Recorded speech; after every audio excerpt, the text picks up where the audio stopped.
Hello students, welcome back to my channel. Today we are going to study a new chapter, that is a poets and pancakes. This is a lesson number 6 of class 12th Flamingo book, and this lesson is a little bit difficult, ठीक है, but we will try to make it easier.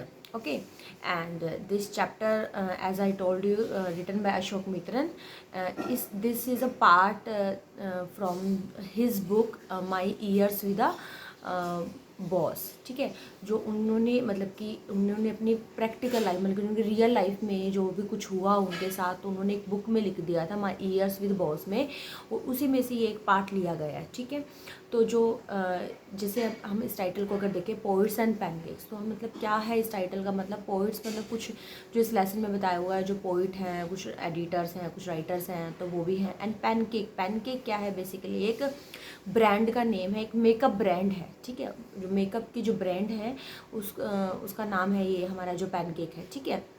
तो इसी के ऊपर जो हमारा ये lesson है, और इसमें क्या बताया गया है, जो चेन्नई में एक मतलब कि एक जेमिनी स्टूडियो है, ठीक है, जहाँ पे जो हमारे राइटर हैं अशोक मित्रन जी, जो वहाँ पे काम किया करते थे, ठीक है। उनका एक काम क्या था कि एक मतलब कि एक स्टूडियो में जो न्यूज़पेपर में जो क्लिप्स आती है ना, उनको कट करने का काम था।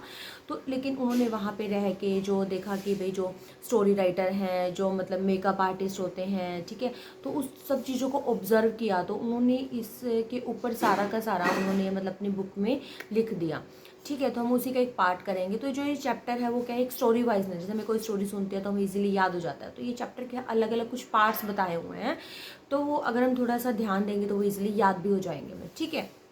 तो लेट्स बिगिन आवर चैप्टर। तो pancake was the brand name of the makeup material that Gemini studio brought in truckloads. तो अब यहाँ से जो चैप्टर की स्टार्टिंग है पैनकेक से ही है कि पैनकेक एक ब्रांड नेम है, ठीक है, मेकअप मटेरियल्स का। तो जेमिनी स्टूडियो में पूरा लद लद के आता था, मतलब कि ट्रक्स में। And Greta Garbo must have use it, and miss Gohar must have use it, and Vyjayanthi Mala must also have use it, but Rati Agnihotri may not have even heard of it. अब यहाँ पे कुछ जो फेमस जो मतलब कि जो एक्टर्स हैं, एक्ट्रेस, उनका नेम मेंशन किया गया है कि उन्होंने शायद ये यूज़ किया हुआ, लेकिन जो रति अग्निहोत्री है, जो ये मतलब कि एक्ट्रेस है जो 1970s की है, तो शायद उसने नाम नहीं सुना, क्योंकि उससे पहले के मतलब कि राइटर है, तो उससे पहले की जो ब्रांड है ये, ठीक है। The makeup department of the Gemini studio was in the upstairs of a building that was believed कहाँ पे थे, सॉरी यहीं पे ना, upstairs of the building that was believed to have been Robert Clive's stables। अब Gemini studio की building के बारे में बताया गया। जो जेमिनी स्टूडियो की जो बिल्डिंग है, जो वहाँ पे जो बिल्डिंग है, तो वो उससे पहले यहाँ पे ना एक जो रॉबर्ट क्लाइव कौन है, जो बंगाली प्रेसिडेंट्स हैं, उनका एक स्टेबल हुआ करता था, घोड़ों का जो रहने की जो जगह होती है ना, वो थी पहले, ठीक है। उसको मतलब कि अच्छे से रिफॉर्म करके फिर वहाँ पे एक स्टूडियो बना, तो उससे पहले तो वो रॉबर्ट क्लाइव का स्टेबल था। And a dozen other buildings in the city are said to have been his residence. और मतलब कि वो इतने रिच मतलब कि पर्सनैलिटी हैं, तो उनकी बहुत सारे रेजिडेंस हैं उस सिटी में, ठीक है, अदर बिल्डिंग्स हैं। तो for his brief life and even ब्रीफर stay in Madras, लेकिन उन्होंने अपनी पूरी लाइफ में ज़्यादा टाइम मद्रास में जो मतलब कि स्पेंड किया। Robert Clive seems to have done a lot of movies besides fighting some impossible battle in remote corner of India. उन्होंने मतलब लॉट ऑफ मूवीज नहीं, सॉरी मूविंग, मतलब कि वो अपनी लाइफ में उन्होंने बहुत ज़्यादा मूविंग्स की हैं, मतलब एक जगह वो एक प्रॉपर मतलब कि एक स्टे नहीं किया उन्होंने। इसके अलावा उन्होंने मतलब कि रिमोट जो कॉर्नर्स है कुछ इंडिया में, उसमें मतलब कि फ़ाइट का भी मतलब कि जैसे लोगों के लिए वो लड़े भी हैं। And marrying a maiden, maiden क्या होती है, एक अनमेरिड वुमेन होती है, जैसे ज़्यादा एज में होती है, तो उससे जैसे कोई लड़की है जब वो ज़्यादा एज में रहती है, जब उसकी शादी होती है तो उसको मेडन बोलते हैं। तो उसने एक शादी करी एक मेडन से, जो इन सेंट मैरी चर्च, और ये बताया गया है कि सेंट मैरी चर्च में इन फोर्ट सेंट जॉर्ज इन मद्रास में, ठीक है, मद्रास में एक चर्च है, वहाँ पे उन्होंने शादी की थी।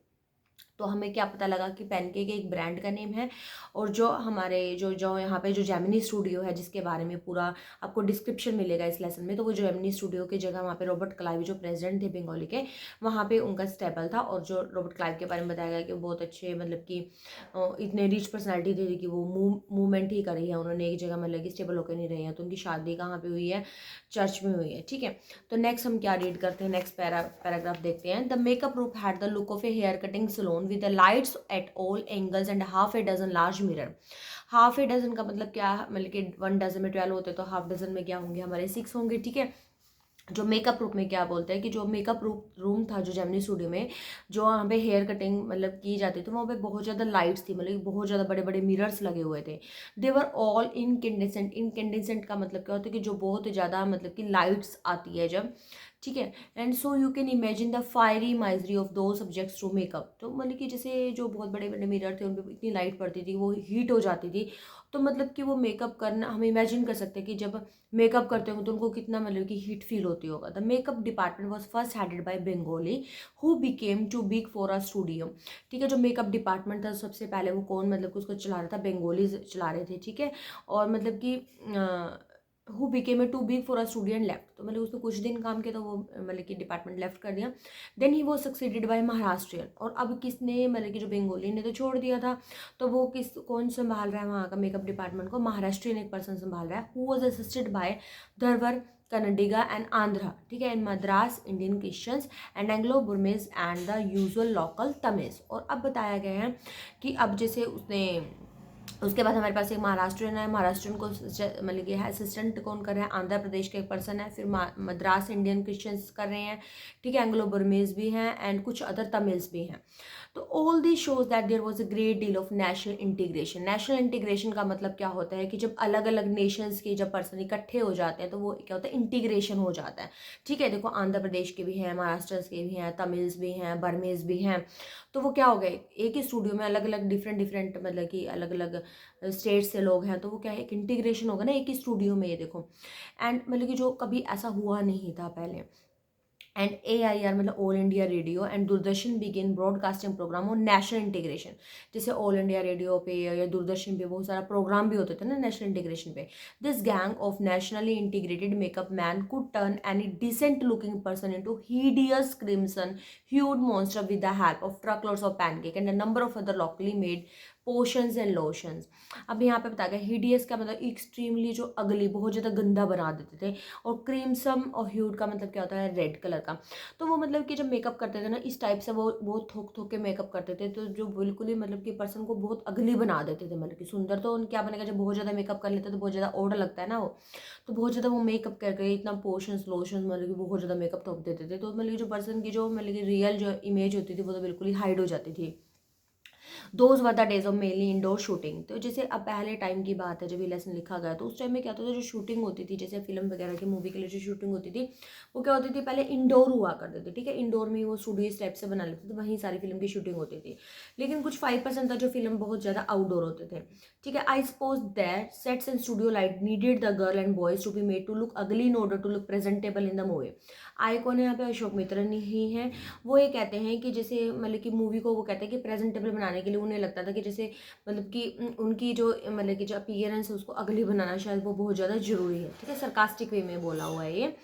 And a strict hierarchy was maintains. Hierarchy का मतलब क्या होता है कि जैसे हाई पोस्ट पे फिर उसके अंदर 2 पर्सन हो गए, 2 पर्सन के अंडर 1 के आगे 2 पर्सन हो गए, फिर दूसरे के आगे अंडर 2 हो गए मतलब पर्सन हो गए, फिर आगे 2 के आगे फिर ऐसे हायरार्की बन जाते, तो वो हायरार्की होती है, ठीक है। तो एक हायरार्की मेंटेन थी कि मेकअप डिपार्टमेंट में जो चीफ मेकअप था वो किसके अंडर होगा, चीफ मेकअप जो होगा पर्सन वो किसको करेगा, एक्टर और एक्ट्रेस को करेगा, ठीक है। और अगली बनाने का काम किसका है, एक्टर और एक्ट्रेस का, चीफ का है। और जो सीनियर असिस्टेंट था सेकंड हीरो का काम, जो सेकंड हीरो हीरोइंस होगा वो करेंगे। फिर जूनियर असिस्टेंट का काम कौन संभालेगा, जो मेन कॉमेडियन होते हैं, ठीक है। इस तरीके से आगे वो हायरार्की उन्होंने कंटिन्यू कर रखी थी। जो प्लेयर्स वो प्लेयर द क्राउड, जैसे जो क्राउड भी होती है ना फिल्म में, जैसे क्या होता है बहुत ज़्यादा लोगों को भी लेना पड़ता है, तो उस क्राउड का मेकअप करने के लिए भी तो कोई पर्सन अपॉइंट करें, तो उसको अपॉइंट करने के लिए उन्होंने क्या कौन अपॉइंट कर रखा था, एक ऑफिस बॉय अपॉइंट कर रखा था। जैसे हर ऑफिस में एक ऑफिस बॉय होता है, ठीक है, पानी पिलाने के लिए, एक्स्ट्रा काम करने के लिए। तो वहाँ पे इतना बड़ा स्टूडियो था तो वहाँ पे एक स्पेशल मेकअप के लिए एक मतलब कि ऑफिस बॉय रखा हुआ था। On the day when there was a crowd shooting, जब जैसे बहुत ज़्यादा क्राउड शूटिंग होती थी, लोगों पे बहुत ज़्यादा लोग हो जाते थे मेकअप करने के लिए, तो वो क्या करते थे, you could see he mixing his paint in a giant vessel. Giant vessel में बहुत बड़ा बर्तन ले लेते थे और उसमें वो मिक्स कर देते थे, slapping in it the crowd players. और जो क्राउड्स में जितने भी मतलब कि जो लोग होते थे जिनको दिखाना होता टीवी पे आने के लिए, तो बहुत ज़्यादा उसको मतलब कि स्लैप कर करके उसको थोप के मतलब उसको मेकअप करते थे वो। The idea was to close every pore on the surface of the face in the process of applying makeup. उनका मेन मकसद क्या रहता था कि जैसे जो भी मतलब कि जैसे मतलब कि टीवी पे आना है तो उसका वो क्या करते हैं, जो भी पोर्स होते हैं ना फेस के, वो सभी उनको फिल करने का उनका इस तरीके से मेकअप अप्लाई करते थे कि हर पोर्स फेस का मतलब कि दिखाई नहीं देता था। ही was not exactly a boy, he was in his early 40s। ठीक है, मतलब कि वो मतलब कि वॉज नॉट एग्जैक्टली, वो एक मतलब बॉय ही नहीं था, जैसे ऑफिस बॉय है ना, तो बॉय ही नहीं था वो एग्जैक्टली।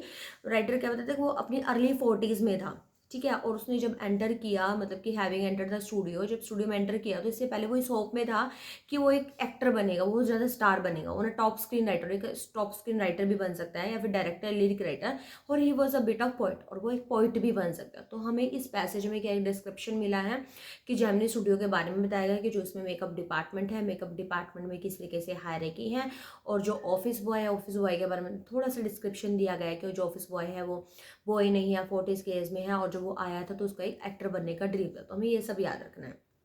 फिर हमारा नेक्स्ट क्या है, let me turn a page.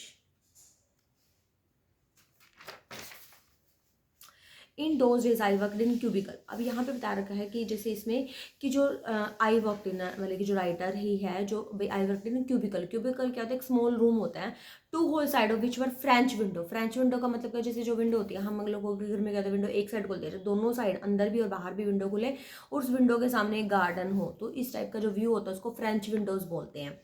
ठीक है, तो वहाँ पे एक ऐसा रूम था जिसमें फ्रेंच विंडोज थी, जो हमारे राइटर हैं। ठीक है, seeing me sitting at my desk tearing me newspaper in day and out, most people thought I was doing next to nothing.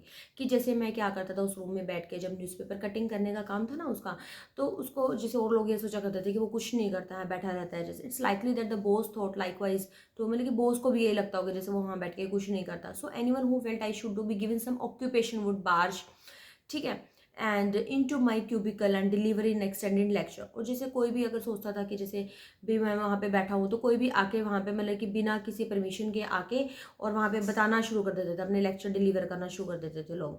The boy in the makeup department had decided I should be enlightened और how great literary talent was being allowed to go waste in a department fit only for barber and perverts. अब वो कहता है जैसे क्या होता था, जब भी मतलब उसको वो देख लेता था, जो ऑफिस बॉय होता था, वो ज़्यादातर क्या करता था, वहाँ आके बैठ जाता था और लेक्चर शुरू कर देता था अपना, कि भी यहाँ पे जो मुझे काम दिया हो वो काम तो बार और जो अदर जो लोग होते हैं वो भी ये कर सकते हैं, जो मतलब कि स्ट्रेंजर पीपल होते हैं वो भी ये काम कर सकते हैं जो मुझे काम दिया गया, मतलब मेरा जो लिटरेरी टैलेंट है वो तो मतलब कि हाइड करके रखा हुआ है यहाँ पे।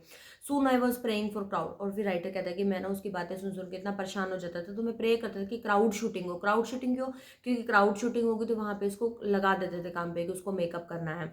Nothing short it could save me from his epics, मतलब कि मुझे सिर्फ अगर अगर एपिक्स का, तो जब हम लॉन्ग स्टोरीज लिखते हैं तो मुझे सिर्फ एक एपिक ही था जो ये चीज़ बचा सकती थी, इसके अलावा तो नहीं। तो वो वहाँ पे आके और उसको वो अपने मतलब बारे में बताना शुरू कर देता था। तो यहाँ पे हमें मतलब कि ये पता लगा कि जो ऑथर था वो मतलब उस वजह से परेशान था। ठीक है, वो उसको क्योंकि उसको बातों में इंगेज करके रखता था। फिर उसके बाद हमें नेक्स्ट पैराग्राफ में क्या पता चलता है, in all instances of frustration you will always find the anger directed toward the single person openly and covertly, covertly होता है secretly, and this man of makeup department was convinced that all his woes and ignominies and neglect were due to Kothmangalam Subbu।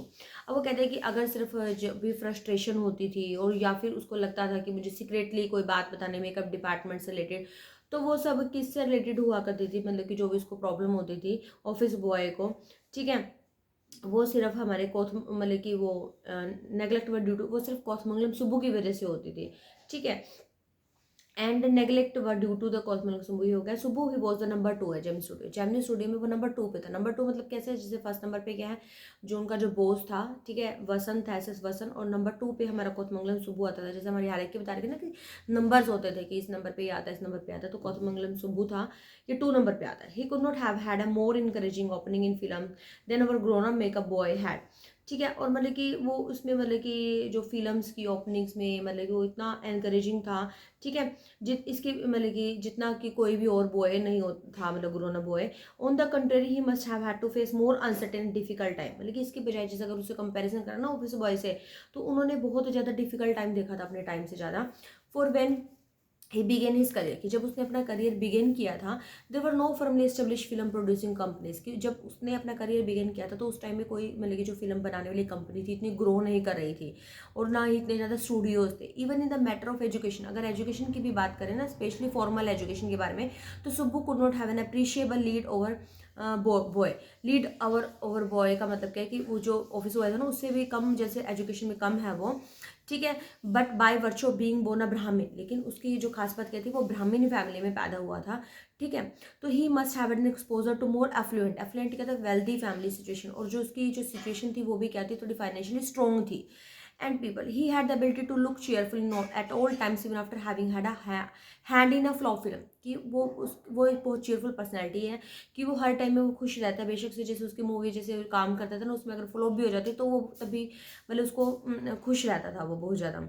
He always had a work for somebody, और हमेशा ही वो हर किसी के लिए काम करता था। He could never do things on his own, कभी वो ये नहीं सोचता था कि भी इसमें मेरा बेनिफिट है, वो दूसरों के लिए करता था। But his sense of loyalty made him identify himself with his principal completely and turn his entire creativity to his principal advantage, और ना ही वो ये सोचता था कि भी इस चीज़ से उसको फायदा होने वाला है, वो बिल्कुल ही बिना किसी मतलब कि लालच के, बिना किसी ग्रीड के दूसरों की हेल्प करता था, ठीक है। एंड टर्न इज एंटायर, आगे ही वो टेलर मेड फॉर फिल्म, मतलब कि टेलर मेड का मतलब कि वो ऐसा लगता था वो फिल्मों के लिए ही बना हुआ, इतना अच्छा था फिल्म्स बनाने में। Here was a man who could be inspired when command, और मतलब कि अगर उसको कोई भी काम दिया जाता था वो हमेशा उस चीज़ के लिए कभी ना नहीं करता था। एक बार उसको सीन दिया गया कि rat fights the tigers under water, की जैसे रैट और टाइगर्स की फाइट हो रही है under water, and kills her but takes pity on cubs, और उनमें इतनी मतलब कि लड़ाई हो रही है कि जिससे रैट ने टाइगर को मार दिया, और जो उसके कब्स थे उनको वो दया दिखाते हैं जो रैट होते हैं, ठीक है। तो इस टाइप का एक सीन मतलब उनको प्रेजेंट करना था। तो good but I am not sure it effective enough, तो वो इस तरीके से उसको प्रेजेंट करके बताता है कि भाई मैं आपको इस तरीके से बता दूँ कि इसको ऐसे करो। तो producer would say in a minute सुबह वुड कम आउट ऑफ इन 14, अगर जैसे प्रोड्यूसर उसको कहता था कि नहीं ये ठीक नहीं है, ठीक है, 1 मिनट में, तो वो कहता, तो उसको वो कहते थे मेरे पास और 14 मोर अल्टरनेटिव आइडियाज है, अगर एक तरीका ठीक नहीं लगा तो मेरे पास और ज़्यादा अल्टरनेटिव, मतलब कि डिफरेंट वैरायटी थी उसके पास कंटेंट के। Film making must have been and वो so easy with a man like Shubhu around, कि फिल्म बनाना तो उसके लिए बहुत ज़्यादा ईजी था शुभू के लिए। If ever there was a man who gave direction and definition to Gemini Studio during his golden year, कि Gemini के जब बहुत अच्छे दिन थे तो उसमें उसका सबसे ज़्यादा रीजन किसका था, कॉस्मोग्लम सुबु ही था, उसकी वजह से ही मतलब कि उसमें प्रोग्रेस हुई। Subbu had an separate identity as a poet, अब सुबु ये नहीं था कि मतलब कि फिल्म ही बनाता था, उसकी एक आइडेंटिटी थी, वो एज ए पोइट भी था। Though he was certainly capable of more complex higher form, he deliberately chose the address his poetry to the masses, और वो इस तरीके की मतलब कि जब अपनी पोइट्री के थीम्स चूज करता था कि जो इजी होते थे, जो मतलब कि ज़्यादातर लोगों को समझ में आए। एंड हम कहाँ पे थे, ही सक्सेस इन फिल्म, और जो उसकी फिल्म बनाने में थी ओवर शेडोड का मतलब क्या होता है कि जैसे वो मतलब कि फिल्म में इतना मतलब कि आगे निकल गया कि तो जो उसकी जो ये पोइट्री की जो मतलब कि जो स्किल थी वो ओवर शेडो हो गई थी। एंड ड्वार्फ्ड हिज लिटरेरी अचीवमेंट, ठीक है, मतलब कि जो लिटरेरी जो अचीवमेंट थी उसकी वो किसी को दिखाई नहीं देती थी। And his critics felt and he compose several truly original story poems in folk dozen of very deftly etched and characters, और उसने बहुत सारे नॉवल पे भी काम किया, ठीक है, जिसका नाम क्या था, स्प्रॉलिंग का मतलब क्या होता है, जो बहुत ज़्यादा लार्ज नंबर में मतलब कि स्प्रेड हुई थी, वो थी थिलाना मोहम्मद मोहनबल, ठीक है, थिलाना मोहनबल, जो डजन की कॉपी में उसकी मतलब कि जो बिकी थी, मतलब कि जो मतलब कि लोगों ने मतलब उसको पसंद किया था, डिस्क्राइब थी, फाइन डिस्क्राइब करेक्टर्स थे उसमें।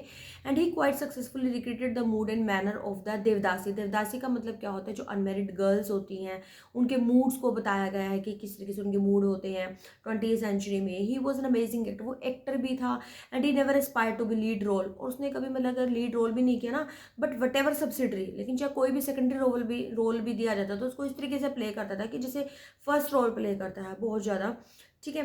And he had a genuine love for anyone he came across his house a permanent residence and for dozen of near and relation acquaintance, और जितने भी लोग अगर उसके पास अगर रहने के लिए भी आते थे ना, तो वो बहुत ही मतलब सबको वो ये कहता था कि भाई मेरे घर पे रह लो, ठीक है, मतलब एक मतलब कि वो उसके माइंड में ये नहीं था कि हमारे घर में रहेगा तो वो पे खाना भी खाएगा, तो मतलब उसको पूरी सपोर्ट देता था जो भी कोई उनके घर में आता था।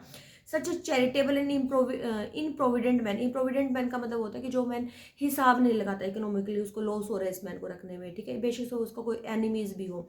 Was it because he seem to close and intimate with the boss, और ऐसा क्या इसलिए था कि भाई वो बॉस से ज़्यादा बहुत क्लोज था, या फिर ये था कि जनरल उसका जो बिहेवियर होता है वो ये था, मतलब कि साइकोनोफेंट का मतलब कि तो जो ओबीडियंट पर्सन होता है, और इज रीडिंग टू से नाइस थिंग्स अबाउट एवरीथिंग, वो हमेशा हर किसी के बारे में बहुत अच्छा ही बोलता था। In any case there was this man in makeup department who would wish the direst thing for Subbu. अब मतलब कि राइटर कहते हैं कि हम मुझे नहीं लगता कि भी सभी कोई उसके बारे में कोई बुराई करता होगा, सिर्फ एक्सेप्ट जो ऑफिस बॉय था, जो मेकअप बॉय में थे, सिर्फ उसको छोड़ के कि उसका कोई और दुश्मन होगा, एनिमी होगा, ठीक है। तो यहाँ पे हमें इस पैसेज में हमें क्या पता चला, कोथमंगलम सुब्बू के बारे में पता चला कि जो कोथमंगलम सुब्बू है बहुत अच्छा एक्टर भी है, पोइट भी है, ठीक है, राइटर भी है इवन, और बहुत ज़्यादा नेचर में चीयरफुल पर्सनैलिटी का है, ठीक है, ओबीडियंट पर्सन है, ठीक है, बिहेवियर बहुत अच्छा है। तो इतनी सारी क्वालिटी अगर हमारे पास जो कोथमंगलम सुब्बू का कैरेक्टर स्केच भी आता है तो हमें ये सारी चीज़ें मैंशन करनी है, ठीक है। तो इसके बाद जो हमारा जो न्यूज मतलब कि पैराग्राफ है तो उसमें हमें न्यूज स्टोरी मिलेगी। तो इस लेसन की यही खास बात है कि हर पैराग्राफ में हमें अलग अलग चीज़ें बताई हुई हैं, ठीक है।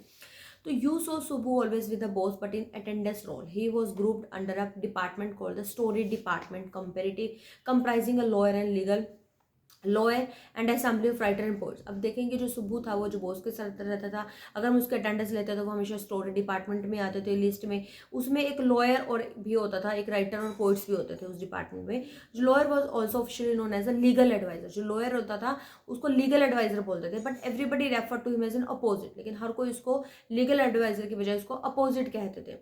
An extremely talented actress. Reason क्या था कि उसको लीगल मतलब कि एडवाइज़र नहीं माना जाता, तो ये रीज़न क्या था कि उसने बहुत मतलब कि स्ट्रेंज काम किया था। जो एक्सट्रीमली एक टैलेंटेड एक एक्ट्रेस थी, who was extremely temperamental. Temperamental क्या होता है, जो मूड चेंज होता रहता है, ठीक है। Once a blue over on the sets, कि एक बार वो सेट पे ना एक मतलब कि हाईली एकदम से मतलब कि बुरा व्यवहार करती है वो थोड़ा।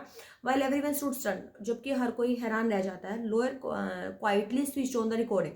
अब जो वो जो एक्ट्रेस होती है वो क्या करती है, टेम्परामेंटल मूड में होती है तो वो थोड़ा सा लाउडली बोल जाती है, तो उसकी जो लोअर होता है वो क्या कर लेता है, रिकॉर्डिंग कर लेता है। और जब इस एक्ट्रेस को मतलब कि थोड़ा पोज लेती है तो लोअर कहता है कि देखो एक मिनट रुको प्लीज, और ये कह के वो प्ले कर बैक कर देता है रिकॉर्डिंग को। और वहाँ पे देयर वाज नथिंग इनक्रिमिनेटिंग का मतलब कि कुछ उसने गलत नहीं बोला था किसी के बारे में। Unmentionably foul about the actress and tirade against the producer, मतलब कि उसने जो लॉन्ग स्पीच दी, टायरेट का तो लॉन्ग स्पीच दी थी जो प्रोड्यूसर के अगेंस्ट, उसमें कुछ बुरा नहीं बोला था उसने। But when she heard her voice, लेकिन जब वो अपनी वॉइस को दोबारा से सुनती है, जब उसको रिकॉर्ड करके सुनाता है, तो she had not gone through all the stages of, यहाँ पे ना शी वॉज स्टक डम, वो एकदम से बिल्कुल डम मतलब चुप हो जाती है। Girl from the country side, क्योंकि जो लड़की थी वो विलेज साइड से थी, तो शी क्योंकि उसको ये नहीं पता था कि स्टेज पे किस तरीके से बिहेव करना होता है, ठीक है, एंड एक्सपीरियंस नहीं था उसको। Generally precede a position of importance and sophisticated, and कि किस तरीके से मतलब कि उसको सोफिस्टिकेटेड करना है, जो तमीज तरीके से मतलब उसको पेश आना है। तो she had found herself capitulated, मतलब कि उसने देखा कि वो शी हैड फाउंड, और वो अपने आप को वहाँ से एकदम से वहाँ से मतलब कि चली जाती है वो एकदम से छोड़ के। She never quit recovered from the terror, और वो मतलब कि दोबारा उस डर से वो कभी निकल ही नहीं पाई, और मतलब कि जो उस दिन उसको डर बैठ गया था। That was the end of a brief and brilliant acting career, जो उसका मतलब कि जो बहुत जो करियर था वो उसका एंड डे था। जो ब्रिलियंट मतलब एक्ट्रेस थी वो, जो तो मतलब कि जो legal adviser who was also member of the story department had unwittingly brought about that sad end, कि उसकी वजह से जो मतलब लीगल एडवाइजर उसकी वजह से उसके करियर का एंड हो जाता है। While every other member of the department were a kind of uniform, लेकिन अदर जितने भी मेंबर थे स्टोरी डिपार्टमेंट के वो सारे क्या करते थे, एक यूनिफॉर्म डालते थे। उनकी यूनिफॉर्म कैसी थी, खादी धोती होती थी, स्लाइटली ओवर साइज होती, थोड़े बड़े साइज में होती थी। क्लम्सली का मतलब केयरलेसली वे से टेलर्ड होती थी, जैसे मतलब कैसे बना देते हैं। एंड वाइट खादी शर्ट डालते थे जो लीगल एडवाइजर होते थे, जो पेंट्स डालते थे, टाई होती थी, समटाइम कोट भी होता था जो लाइक करते थे cot of a mill. Cot of a mill का जो जहाँ पे मेटल का डिजाइन किया जाता है ना, वो उस टाइप से उनका कोट हुआ करता था। Often he looked alone and helpless, a man of cold logic, और वो मतलब को ऐसे लगता था डालने के बाद कि जैसे बहुत ज़्यादा इमोशनलेस लगते हैं, ठीक है। And in neutral man in assembly of a Gandhijis and khadis, मतलब कि जैसे इस टाइप से वो न्यूट्रल से मैन लगते थे जब वो उनको डाल लेते थे। Like so many of those who were close to the boss he was allowed to produce a film and thought a lot of roast talk and pancake were use on it, not much came of the film. और जो भी मतलब कि boss के close होते थे तो उनको अलाउ किया जाता था कि वो फिल्म में आएंगे, और उनको मतलब कि बहुत ज़्यादा मतलब कि वो ब्रांड यूज़ करने के लिए कहा जाता था। One day boss close down the story department and that was perhaps the only instance in all human history where a lawyer lost his job because the poets were asked to go home। तो लेकिन जब एक time ऐसा भी आया था उनके Gemini studio में कि जो बॉस ने बोला कि भी जो स्टोरी डिपार्टमेंट है वो बंद होने वाला है, तो यही रीज़न था, तो उसकी वजह से, और ये हिस्ट्री मतलब कि ऐसा पहली बार ही हुआ था जो उनका डिपार्टमेंट है कि बंद होगा, तो उसकी वजह से लॉयर को ये भी लगा था कि वजह से उनकी जॉब चली जाएगी। ठीक है, और पोइट्स भी ऐसे होते थे कि शायद हमें ना बोल दिया जाए कि हम भी यहाँ से चले जाएँ। ठीक है, उसके बाद Gemini studio was the favourite haunt of poets like S Yogiyar, Sangu Subramanyam, Krishna Shastri, Harindranath Chattopadhyay. अब जेमिनी स्टूडियो में क्या था, एक फेवरेट मतलब कि एक प्लेस होता था जहाँ पे मतलब कुछ फेमस पर्सनालिटी के जो नेम दिए गए वहाँ पे आते हैं। इट एन एक्सीलेंट मैस, एक मैस होता था वहाँ पे, कॉफ़ी के लिए वो आते थे लोग। ठीक है, जहाँ पे वो कॉफ़ी पी के अपना टाइम स्पेंड करते थे। ठीक है, मतलब कि and those were the days when Congress rule meet prohibition and meeting over a cup of coffee was rather satisfying entertainment. और वो ऐसे दिन थे कि जहाँ पे जो कांग्रेस का मतलब, और जिसे मतलब कि उस टाइम कांग्रेस का वो चल रहा था, रूल चल रहा था, तो वहाँ पे वो मतलब कि कॉफ़ी मतलब कॉफ़ी पीने के लिए और एंटरटेनमेंट की बजाय वो सिर्फ ये कॉफ़ी और कुछ मीटिंग के लिए वहाँ पे आते थे। And barring the office boys and couple of clerks everybody as at the studio radiant leisure prerequisite for poetry. और इसके अलावा वो क्या करते थे, जैसे जैसे स्टोरी राइट करने के लिए क्या होता है, थोड़ा माइंड फ्रेश होता है पोइट्री राइट करने, तो वो उसको थोड़ा मतलब कि लेजर टाइम स्पेंड करते थे ताकि वो फ्रेश हो जाएंगे, तो फिर अच्छे से कंटेंट उनको मिल जाएगा। मोस्ट ऑफ दम वो खादी, और ज़्यादातर वो लोग क्या कर डालते थे, खादी डालते थे। वर्शिप गांधी जी को वर्शिप करते थे, but beyond that they had not fainted appreciation for political thought of any kind. लेकिन वो इसके अलावा किसी प्रकार का जो पॉलिटिकल इशू थे उसके ऊपर कोई कॉन्वर्सेशन नहीं करते थे। Naturally they were hours to term communism. जो कम्युनिज्म क्या होता है कि जैसे कम्युनिज्म एक ऐसे पॉलिटिकल टर्म होती है जिसमें क्या होता है कि सभी चीज़ें इकट्ठी करके फिर उसको डिस्ट्रीब्यूट करना, वो होता है कम्युनिज्म होता है। ठीक है, तो वो क्या था, उसको स्ट्रांगली डिसलाइक करते थे। ठीक है, a communist was a godless man. और जो लोग कम्युनिज्म को मानने वाले थे, जो कम्युनिस्टों का जो पर्सन, वो मतलब कि बिल्कुल गॉडलेस मानते थे इसको। ही हैड नो फिलहाल और नो कंजुगल, मतलब उनके लिए कोई भी क्या होता है, जो कम्युनिस्ट होते हैं वो, उनको किसी से मेरे कोई अटैचमेंट नहीं होती, कोई उनको ये लगता कि मेरा बच्चा है, मेरी वाइफ है, मेरा हस्बैंड है, उनको किसी से कोई अटैचमेंट नहीं होती है। ठीक है, तो ही हैड नो कम्पचुएशन, मतलब फीलिंग, कोई गिल्ट नहीं होती है अबाउट कि अगर किसी को मार भी देंगे तो उनको ये लगेगा हमने क्यों मारा, कोई गिल्ट नहीं होती है। He was always out of the notion which prevailed everywhere else in south India at the time also, कि उस टाइम में साउथ इंडिया में मतलब ये चीज़ें प्रिवेल थी, तो वो मतलब इस नोशन से बिल्कुल थोड़ा दूर थे। Naturally floated about vaguely unclearly among the khadi-clad spots of Gemini studio, and evidence of it was soon forthcoming। ठीक है, मतलब कि जैसे अब वहाँ पे भी ये सोशलिज्म आने वाला है, जो कम्युनिज्म है, तो वो इस चीज़ से मतलब कि इस चीज़ को अवॉइड कर रहे थे, डिसलाइक कर रहे थे वहाँ पे जो लोग थे। तो मतलब जो जेमिनी स्टूडियो में जो लोग थे वो कम्युनिज्म के बिल्कुल अगेंस्ट थे। ठीक है, तो वेन फ्रेंच बचमन, अब जो नेक्स्ट पैसेज में नेक्स्ट नई चीज़ का पता चलेगा। अब क्या होता है इसमें कि जो फ्रैंक बचमन मॉरल रीआर्मेंट आर्मी होती है, सम 200 strongs visited Madras sometimes in 1952 में जो फ्रैंक बचमन मॉरल रीआर्मेंट आर्मी होती है, उसमें लगभग 200 होते हैं लोग, वो मद्रास में विजिट करते हैं। They could not have found a warmer host in India than the Gemini studio. उनको जेमिनी स्टूडियो के अलावा आज तक अभी इतना बहुत अच्छा वेलकम नहीं मिला। ठीक है, someone called the group in international circus, और कुछ लोग तो उसको इंटरनेशनल सर्कस बोलते थे। सर्कस का मतलब नहीं कि सर्कस वाला काम था उनका, वो इसलिए बोलते थे क्योंकि वो उसमें डिफरेंट डिफरेंट कलर के जो लोग थे, इसलिए उनको वो बोलते थे। And they were not very good on the trapeze and their acquaintance with animal and was only at the dinner table, but they presented two plays in most professional manner. ठीक है, वो मतलब कि ट्रैपेजी क्या होता है, एक स्टंट, जैसे सर्कस हमने देखा ना कि सर्कस में स्टंट लगाते हैं, ठीक, कोई एक्टर था तो वो बिल्कुल भी अच्छे नहीं थे। ठीक है, जो उनके क्वेंटेस वो एनिमल जैसी थी, तो मतलब कि वो सिर्फ डिनर टेबल पे ही जैसे मतलब कि वो था। लेकिन वो उन्होंने टू बहुत प्ले ऐसे प्रेजेंट करे जो वो जो प्रोफेशनल तरीके से थे, और जिसमें से जो जोथम वैली होता है, द फॉरगटन फैक्टर होता है, जो rain several show in the Madras, तो के 2 शो थे बहुत ज़्यादा पॉपुलर रहे उनके। ठीक है, जो सिटी में जितने भी जेमिनी फैमिलीज में जितने भी 600 लोग थे, वो उस शो को बार बार दोबारा दोबारा देखते थे। और जो इस प्ले का जो मैसेज था वो यूजली प्लेन, वो जो मैसेज होता था वो लोगों के लिए बहुत सिंपल होता था ठीक है। सिंपल होमिलीज का मतलब सिंपल लेक्चर्स होता था religious related, but the set and costume were fire rate, और जो वो कपड़े डालते थे वो बिल्कुल फर्स्ट रेट क्वालिटी के होते थे। Madras and the Tamil drama community were terribly impressed, और जो मद्रास और जो तमिल जो ड्रामा के जो लोग होते वो भी उनसे बहुत ज़्यादा इम्प्रेस थे। कुछ सालों तक तो जो तमिल जो प्लेस होते थे ना, वो जैसे सनराइज होना सनसेट होना वो इसी तरीके से होते थे, जैसे जोथम वैली जिस प्ले में जिस तरीके से वो सनराइज दिखाते थे ना, सनसेट हो रहा है, उसी तरीके से वो तमिल प्लेस में होने लगे। विद अ बेयर स्टेज, एक एम्प्टी स्टेज होती थी जिसमें वाइट बैकग्राउंड होता था और फ्लूट की ट्यून चलती थी। It was some years later, कुछ सालों के बाद भी वो राइटर कहते हैं I learn that MRA was a kind of a counter movement. Counter movement का मतलब अपोजिट मूवमेंट होता है टू इंटरनेशनल कम्युनिज्म। ठीक है, जो कम्युनिज्म के वो बिल्कुल एंटी कम्युनिज्म होते हैं वो, तो राइटर को तो बहुत टाइम बाद पता चला, जब वो शुरू में तो उनको पता ही नहीं था इस बात का। ठीक है, अब big bosses of Madras like mister Vasant simply played into their hands. ठीक है, और I am not sure however that this was indeed the case for the unchangeable aspect of this big bosses and their enterprises remain the same MRA और no MRA. ठीक है, मतलब कि international communism और no international communism, वो कहते हैं कि भाई जो इसके जो बॉस थे, मतलब कि एमआरए के जो बॉस थे या फिर जो हमारे जेमिनी स्टूडियो के बॉस थे, उनमें कोई भी इस चीज़ का कम्युनिज्म का कोई भी डिफरेंस नहीं था कि वो कम्युनिज्म में फेवर करते हैं या अगेंस्ट जाते हैं, तो दोनों का क्या था, उनका सेम लेवल था। The staff of Gemini Studio had a nice time hosting 200 people of all hue and size of at least 20 nationalism। ठीक है, उसमें जो 20 नेशनलिटी थे, 20 कंट्रीज के जो अलग अलग डिफरेंट कलर के जो लोग थे, ठीक है, अलग अलग कॉम्प्लेक्शन में थे, अलग अलग एज के जो लोग थे, वो बिल्कुल ही मतलब उनके बहुत अच्छा टाइम स्पेंड होता है उस टाइम में। It was such a change from the usual collection of crowd player waiting to be slapped और thick layer of makeup by the office boy in the makeup department.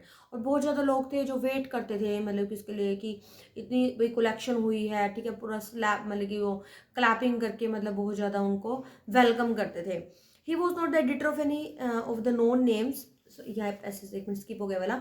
A few month later the telephone lines of a big bosses of Madras buzzed. ठीक है, अब जैसे ये वाला हो गया कि आर्मी जो हमारा ये हमारे का सीन हो गया, अब हमें एक नई चीज़ फिर पता लगती है कि कुछ टाइम के बाद क्या होता है, टेलीफोन लाइन आती है बिग बॉस में, मतलब कि जो बिग बॉसेस होते हैं मद्रास में। Once again we at Gemini studio cleared a whole shooting stage to welcome another visitor, कि अब यहाँ पे एक अनदर विजिटर आने वाला है। All they said was not that he was a poet, और सब ये कह रहे थे कि इंग्लैंड से एक पोइट आने वाला है। ठीक है, कोई तो ये कहता था कि जो मतलब कि किसी ने भी उस जेमिनी स्टूडियो में उस पोइट के बारे में नहीं सुना होता। ठीक है, कोई कहता कि वर्ड्सवर्थ होगा, टेनिसन होगा, कुछ और लिटरेट्स होते थे कि कीट्स होगा, शैली होगा, बायरन होगा। कोई ये कहता था कि कोई एक तक होगा जो ये जानता था भी एलियट आएगा। कोई who was the poet visiting the Gemini studio now, लेकिन किसी को ही नहीं पता था कि जेमिनी स्टूडियो में कौन आने वाला है। He is not a poet, वो पोइट ही नहीं बल्कि एडिटर भी है। That was why the boss is giving him a big reception, इसलिए जो बॉस होता है वहाँ का बहुत बड़ा ग्रैंड वेलकम देता है। Vasan was also the editor of the popular Tamil weekly Ananda Vikatan. ठीक है, जो हमारा जो जो मतलब कि हेड होता है, जो एस एस वसन होता है, वो भी एक एडिटर होता है बहुत अच्छा, जो किसी को नहीं पता था ये भी चीज़ कि आनंदा विकेतन का। ठीक है, he was not the editor of any of the known names of British publication in the Madras that is those known as the Gemini studio. ठीक है, वो इतना भी मतलब कि फेमस नहीं था एडिटर। ठीक है, इसलिए जेमिनी स्टूडियो में लोगों को पता नहीं था। Since the top man of the Hindus were taking the initiative the सनमाइज, सनमाइज क्या होता है, जो गेस सरमाइज मतलब गेस होता है, वो that the poet was editor of A daily but not from the Manchester Guardian on the London Times. That was all that even the most well informed among us knew. और अभी तक जो top man थे जो Hindus में जैसे newspaper में आते थे, वो इनिशिएटिव लेते थे, जो जितने भी गेस्ट आते हैं, कि जो पोइट है वो एडिटर है मतलब कि डेली न्यूज़पेपर का, लेकिन वो मतलब कि जो लेकिन मैनचेस्टर गार्जियन में नहीं है, जो लंदन टाइम्स में होते हैं। तो ये सब था जो मतलब कि हम सब उसके बारे में जानते थे कि जो विजिटर आने वाला है वो मिस्टीरियस ही था, मतलब सीन था उनके लिए। तो वहाँ पे जितने भी लोग होते हैं उनको यही नहीं पता होता कि हमारे पास कौन विजिटर आने वाला है। At last around 4 in the afternoon, अब कहते हैं कि 4 बजे हैं दोपहर के, पोइट अराइव, जो पोइट होता है वो आ जाता है।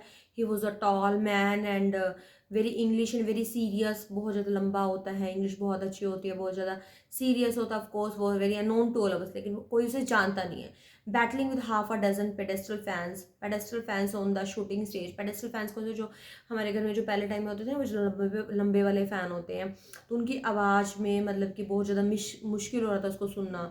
बहुत सी डाउट, लेकिन जो बॉस था उसके वेलकम में इतनी लंबी स्पीच दी कि वो किसी को सुनाई भी नहीं देती फ़ैन की आवाज़ में।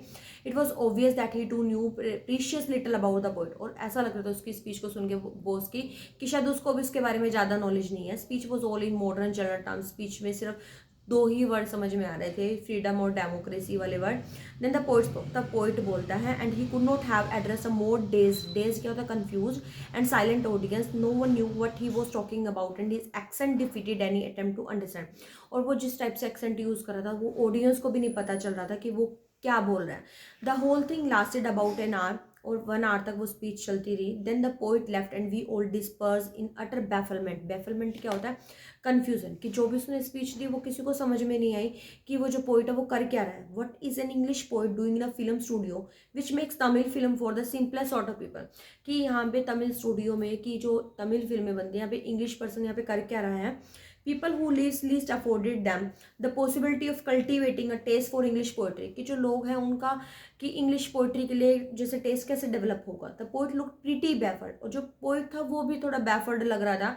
ही too must have felt that sheer incongruity, incongruity मतलब जो अपीयरेंस मतलब की होती है, स्ट्रेंज लग रहा था उसको। Office talk about his thrills and travels of an English poet. कि जैसे क्या होता है कि जैसे कोई स्पीच दे रहे तो उसके बाद लोगों में एक्साइटमेंट होती है ना, तो उसको कोई एक्साइटमेंट ही नहीं नजर आ रही थी। लोगों में एक्साइटमेंट भी कैसे है, क्योंकि उनको समझ में ही नहीं आया कुछ।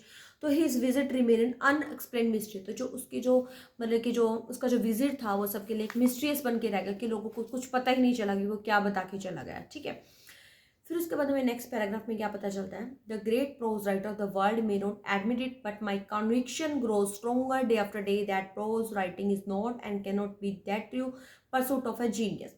अब वो कहते हैं कि जो प्रोज राइटर होते हैं जो वर्ल्ड के, वो भी ये चीज़ एडमिट नहीं करते। जो मेरा बिलीफ था वो डे बाय डे ग्रो हो रहा था कि जो प्रोज राइटिंग करते हैं वो सिर्फ इसका वो लोग नहीं करते जो सिर्फ जीनियस होते हैं, जो लोग इंटेलिजेंट होते हैं।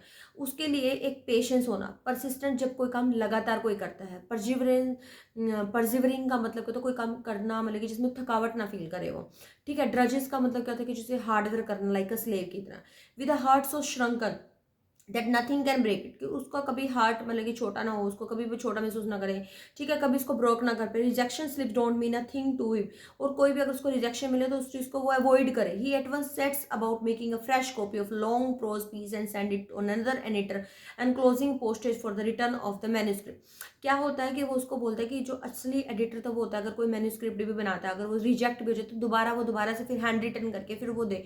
तो वो होता है मतलब कि जो अंदर का जो मतलब कि काम करने का जो डिटर्मिनेशन था, वो ये चीज़ होती है। ठीक है, तो वही पर्सन कर सकता है जिसमें इतनी ज़्यादा पेशेंस होगा, जितना तो परसिस्टेंस होगा, वही कर सकता है कि दोबारा मैन्यूस्क्रिप्ट बना के मतलब कि जो ऑथर को देगा। And it was for such a people that the Hindu had published a tiny announcement in an insignificant corner of an unimportant page, a short story contest organized by British periodical by the name The Encounter। अब क्या हुआ कि एक जो newspaper है, Hindu newspaper है, उन्होंने एक अनाउंसमेंट की कि एक उसमें एक ऐसा कॉलम देंगे, ठीक है, जो ज़्यादा इंपॉर्टेंट नहीं होगा, जिसमें उसने कुछ मतलब कि कोई भी पर्सन अपना मतलब उसमें कुछ भी मेंशन कर सकता है। ठीक है, पीरियडिकली मेंशन कर देंगे, उसका नाम रखेंगे द एनकाउंटर। ठीक है, जिसमें कोई भी अगर कुछ मतलब कि जैसे मेरे को सपोज मुझे अपने व्यूज़ हैं तो मैं अपने व्यूज़ उसमें उस कॉलम के लिए दे सकती हूँ। Of course, the encounter was not a known commodity among the Gemini literary। Literary मतलब क्या, जो जेमिनी के जो ज़्यादातर लोग हैं उनके लिए वो ज़्यादा मतलब कि जानने वाली चीज़ नहीं थी। I wanted to get an idea of the periodical before I spent a considerable sum in post sending a manuscript to England. अब राइटर कहता है कि भाई मुझे लेकिन उसमें मतलब कि पार्टिसिपेट करना था, तो मैं उससे पहले मुझे लगता था कि मुझे कुछ उसके बारे में पता लगना चाहिए उसके बारे में। ठीक है, उस पीरियडिक्स के बारे में उसको कुछ आइडिया होना चाहिए। फिर in those days the British Council library had an entrance with no long winded sign boards and notice to make you feel you were speaking into a forbidden area. और उस time में जो British council जो library होती है, वहाँ पे एक एंट्रेंस था जिसमें आप मतलब कोई साइन बोर्ड कोई नोटिस नहीं था, आप मर्जी से वहाँ पे जाके मतलब कि आप कुछ भी कोई भी बुक्स रीड कर सकते हो। There were copies of the Encounter lying about in various degrees of freshness about untouchable by reader. और वहाँ पे बहुत सारी बुक्स रखी हुई थी जो रीडर्स ने अनटच थी वो। When I read the editor name, लेकिन जब उसने एडिटर का नेम पढ़ा, I heard a bell ringing in my shrunken heart. It was the poet who had visited the Gemini studio. I fell like I had found a long lost brother and I seeing as I sealed the envelope and wrote out his address. और जब उसने वो book देखी, book उठाई, तो वो कहते हैं कि मेरे दिल के अंदर एक घंटियाँ सी बजनी शुरू हुई कि ये तो वही पोइट है जो हमारे जेमिनी स्टूडियो में आया था। और मुझे ऐसा फील हुआ कि जैसे कोई मेरा मेले में एक मेरा कोई भाई गुम हो गया हो और उसने इस तरह से गाना शुरू किया। ठीक है, जैसे एनवेलप खोला उसने और उसमें फिर उसने एड्रेस देखा उसका।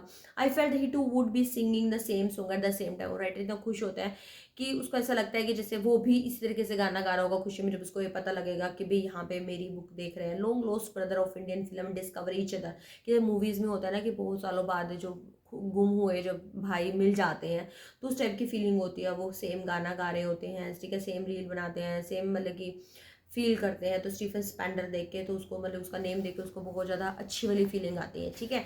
तो उसको कंपेयर करता है कि उसको ऐसा लगता है जिसको कोई खोया हुआ भाई मिल गया हो उसको, ठीक है। और नेक्स्ट क्या है हमारा, देखो अब, and years later when I was out of Gemini studio. कहते हैं कि जब मतलब कि मैं जेमिनी स्टूडियो में नहीं था, बाहर था, I had much time but not much money, कि मेरे पास ज़्यादा मतलब कि टाइम तो था लेकिन इतने पैसे नहीं थे। तो वो कहते हैं कि anything at a reduce price attracted my attention, कि अब जिस चीज़ का प्राइस कम होगा तो उस चीज़ की तरफ अट्रैक्ट करेगा। जो बंदे के पास पैसा नहीं होंगे तो जब जहाँ कम पैसे में कोई चीज़ मिलेगी हम वही जाते हैं ना। तो on the footpath in front of the Madras Mount Road post office there was a pile of brand new books for 50 पैसेज, कि वहाँ पे कुछ थोड़ा आगे जाता है तो उसको बहुत कम रेट में पैसों की चीज़ें मिलती है, 50 पैसे में चीज़ मिलती है। Actually there copies of the same book, और वो सेम कॉपी ही थी, ठीक है, सेम पब्लिकेशन की थी। Elegant paper back of American original, मतलब कि जो कवर पेज था वो भी एलिगेंट था पूरा, special low price sudden edition जैसे। लेकिन जो एडिशन था वो क्या था कि मतलब कि लो प्राइस में था जो एडिशन था। एंड वो with the 50th anniversary of the Russian revolution, क्योंकि वो 50th एनिवर्सरी मना रहे थे रशियन रिवॉल्यूशन की। तो आई पेड 50 पैसे, तो मैंने 50 पैसे दिए।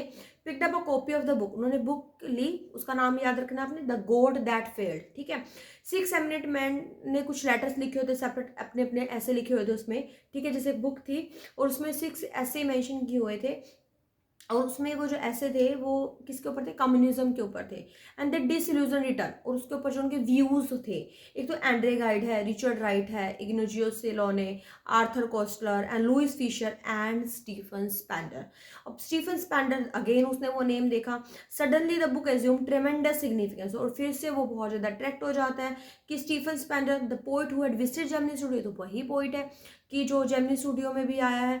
In a moment, I felt a dark chamber of my mind lit up by hazy illumination, और एकदम से उसकी जो मतलब कि जितने भी जो इल्यूमिनेशन थी, मतलब कि वो बिल्कुल अनक्लियर हो जाती है उसके जो माइंड में थी, ठीक है, जैसे उसके माइंड में बिल्कुल डार्क हो गया था, बिल्कुल ही वो सब चीज़ें क्लियर हो जाती हैं उसको।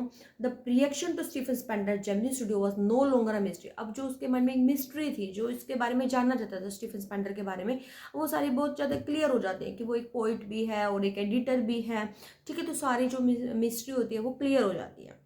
The boss of the Gemini studio may not have much to do with Spencer poetry but not with his god that failed, ठीक है। अब मतलब कि जैसे जो उसके बारे में मतलब कि वो बताना चाह रहा है कि जो पोइट है, कि अब कुछ ऐसा नहीं रहा कि जो स्टीफन स्पेंडर को उसकी पोइट्री के बारे में मतलब कि पता ना हो, या फिर उसने मतलब कि जो लिखा है उसके बारे में ना पता, जो उसके व्यूज़ हैं वो उसको सब कुछ क्लियर हो जाता है। तो it was the end of the chapter. तो चैप्टर के एंड तक आते आते हमें मतलब कि उसकी जो मिस्ट्री है वो क्लियर हो जाती है, उसके जो डाउट थे सब क्लियर हो जाते हैं। तो इसी ऐसे ही हमारा ये जो चैप्टर होता है वो ख़त्म हो जाता है। तो इस चैप्टर में हमें अलग अलग से सारी चीज़ें याद रखनी है कि ब्रांड का नेम क्या था, कॉस्मोलॉजी सुब्बू के बारे में, ऑफिस बॉय के बारे में, लीगल एडवाइज़र के बारे में, ठीक है। और फिर उसके बारे में जो MRA आती है उनके उसमें, और फिर दूसरा हमारा लास्ट में जो पोइट के बारे में जो एक मिस्ट्रीसियस था, और एंड तक आते आते जो राइटर का ये भी कॉन्सेप्ट क्लियर हो जाता है, ठीक है। तो इसको मतलब कि थोड़ा पार्ट्स में अगर याद रखें ना कि किस पैसेज में क्या था, तो बहुत ज़्यादा इजी लगेगा अगर आप इसको, क्योंकि ये थोड़ा सा है चैप्टर, थोड़ा डिफिकल्ट है, लेकिन अगर हम इसको ध्यान से पढ़ेंगे तो वो चीज़ हमें क्लियर हो जाएगी, ठीक है। आई होप आपको ये चैप्टर समझ में आ गया होगा, तो इसलिए प्लीज़ वीडियो को लाइक करना ना भूले। Okay, bye bye, meet you next video.